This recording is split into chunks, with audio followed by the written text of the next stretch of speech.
అదే RTV app వార్తల్ని క్షణాల్లో చదివే అవకాశం ఉంటుంది. ఒక న్యూస్ పేపర్, ఒక టెలివిజన్ ఛానల్ మీ చేతుల్లో ఎప్పుడూ ఉంటాయి. 2024 ఎన్నికల తర్వాత మంచిర్యాల జిల్లాలో గెలిచిన కాంగ్రెస్ ఎమ్మెల్యేలు కనీసం ప్రజలు కలుద్దామంటే కూడా అందుబాటులో లేని పరిస్థితి.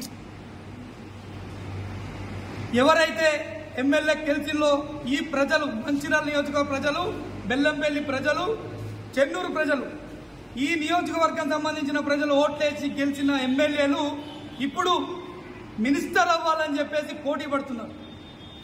వాళ్ళ దాంట్లోనే వాళ్ళకి సఖ్యత లేదు.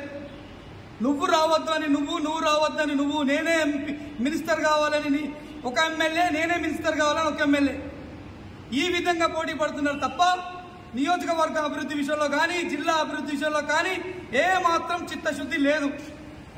ఈ విషయాన్ని ప్రశ్నిస్తే మా మంచిర్యాల జిల్లా అధ్యక్షులు వెరబెల్లి రఘునాథ్ గారి మీద ఇక్కడున్న కాంగ్రెస్ స్థానిక నాయకులు విమర్శలు చేస్తున్నారు. దయచేసి హెచ్చరిస్తున్నాం, ఈ విమర్శలు మానుకోవాలి. ప్రశ్నిస్తే దాడులు, అక్రమ కేసులు, చిన్న విషయానికి నాన్ బెయిల్ కేసులు పెట్టి జైలుకు పంపించాలని ప్రయత్నాలు. మరి మేము ఇదే ప్రశ్నిస్తున్నాం. ప్రేమ్ సాగర్ రావు గారు ఎందుకు కార్గిల్లో పోరాడిన ఒక మాజీ సైనికుడు భూ కబ్జా చేసిందని చెప్పి ఆరోపణ చేస్తున్నాడు.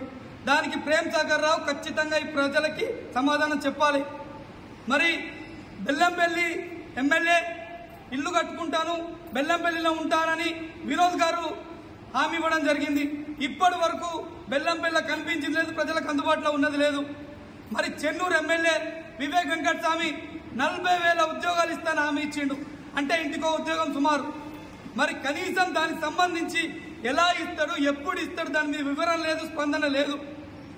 వీటన్నిటిని మేము ప్రశ్నించినందుకు మా మీద కేసులు, మా మీద అసత్య ఆరోపణలు, మమ్మల్ని బూతులు తిట్టడం. కాంగ్రెస్ నాయకులలో ఖబర్దార్, మీరు ఖచ్చితంగా ఈ మాటలు మార్చుకోవాలని చెప్పి హెచ్చరిస్తున్నాం. మా పార్టీ మాకు మంచితనం నేర్పింది కావుననే మిమ్మల్ని మేము వ్యక్తిగతంగా విమర్శిస్తలేము. మేము విమర్శించాలనుకుంటే మీ దగ్గర భూదందాలు కానీ, వివిధ సంబంధించిన ఇసుక దందాలు కానీ అన్నిటి విషయాల్లో మా దగ్గర చిట్టా ఉంది. రానున్న రోజుల్లో అవి కూడా క్లుప్తంగా వివరించడం జరుగుతుంది.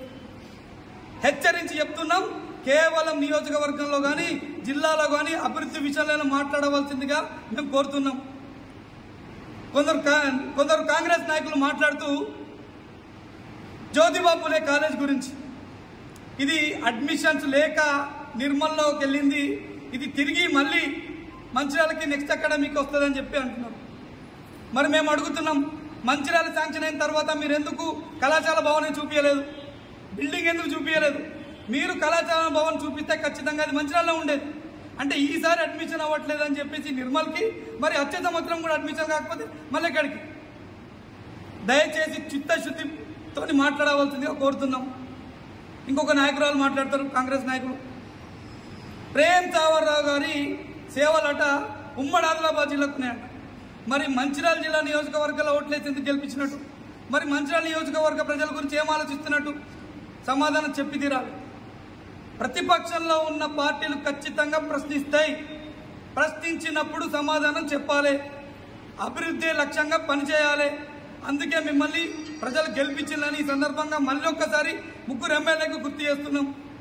ఏదైతే మా జిల్లా అధ్యక్షుడు వెరబెల్లి రఘునాథ్ గారి మీద చేసిన ఆరోపణలు వెనకకి తీసుకోవాల్సిందిగా కూడా డిమాండ్ చేస్తున్నాం. మీరు చేయాలనుకుంటే అభివృద్ధి చేయండి, లేదా మేము అడిగిన ప్రశ్నలకి సమాధానం చెప్పండి. అంతే తప్ప వ్యక్తిగతమైన దూషణలు, వాడెవడు వీడెవడని మాట్లాడితే కనుక సహించం. మేము మాట్లాడగలుగుతాం, కానీ మా పార్టీ మాకు. మరిన్ని వీడియోస్ కోసం ఛానల్ ని సబ్స్క్రైబ్ చేయండి. లేటెస్ట్ అప్డేట్స్ కోసం వాట్సాప్ ఛానల్ ని ఫాలో చేయండి. అండ్ లింక్ డిస్క్రిప్షన్ లో ఉంది.